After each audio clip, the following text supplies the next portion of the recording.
we are going to be talking about the impacts that grassroots football has on the community and how the FA isn't doing as much as you may think they are doing. This is the first person I'm going to be interviewing, and he gives an insight on how the pitches are kept and the conditions are in within the grassroots football community.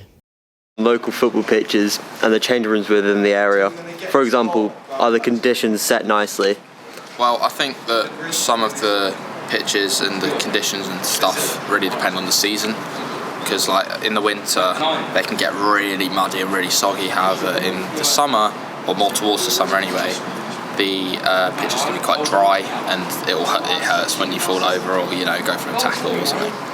But I think that it's not great, and every so often you do get the odd game where they've booked out an AstroTurf, which is great because AstroTurfs are really good for football. But I think on grass pitches and things it's hit and miss. The FA has injected £780 million into pitches, but somehow this is not the main reason why teams cannot play. It's the financial help they can't support. How many clubs do you think have folded due to money issues and the FA not supporting the financial help? I think probably quite a few. I think the FA, they've got so much obviously going on, and I don't think they really prioritise grassroots football that much, which makes me think that probably quite a few have folded. Obviously I don't know the exact stat, but I'm assuming quite a few. Is 2,600 clubs have just been folded due to the money issues within the clubs? It's a shame really, because people our age and the younger and just any age really, it doesn't have to be it can just be any age, but they all like playing football, and it's the shame really when you see teams fold, because you think that it's just something that people want to do. Yeah. In the next interview with Oliver, he is going to give us his opinion on players having to pay for away games. What's your opinion on the stat that 94% of teams make players pay over £5 for away games just so they can keep their club afloat? I don't know. I like the fact that they're paying to keep the club afloat, because it shows that they've got passion and they want to keep playing. But I also think the fact that they're in that kind of situation in the first place isn't great. I think maybe the FA could do a little bit more. I don't know. I don't really know much about what the FA do, but maybe they could help out a little bit more financially.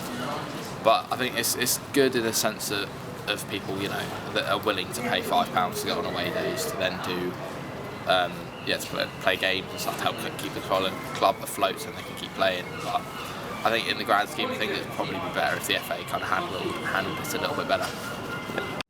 Now we are going to move on to a section where Dylan will give us his opinion on how the pitches are kept and conditions for football. What are your opinions on local football pitches? Local football pitches, normally they're very, very bad. Like, they're never well kept. You go to there are a lot of football teams in Worthing, such as Dynamos, who I used to play for. Worthing Dynamos, they played on a high school pitch. So there were tons of pitches, and I think they rented out the whole green every Sunday for all the teams, all ages. So that one was okay and nicely kept, because it was a school's one, and they obviously have to keep it nicely trimmed. But then my next team after that were the Brazilian Masters. We played on just a recreational ground. Terrible. They just had all the mud was eaten up, or eaten up? No, it was all buried up and stuff by foxes and stuff. But then there's another team, Worthing United. They spent over £1 million on an AstroTurf for every single age group, and then they also have their own green, a massive green for all the different ages, which is very good for them. But then you get to other ones, which is Worthing Miners. They played on a hill. You have the advantage one time, and then the second half you'll have to be running uphill for the whole half.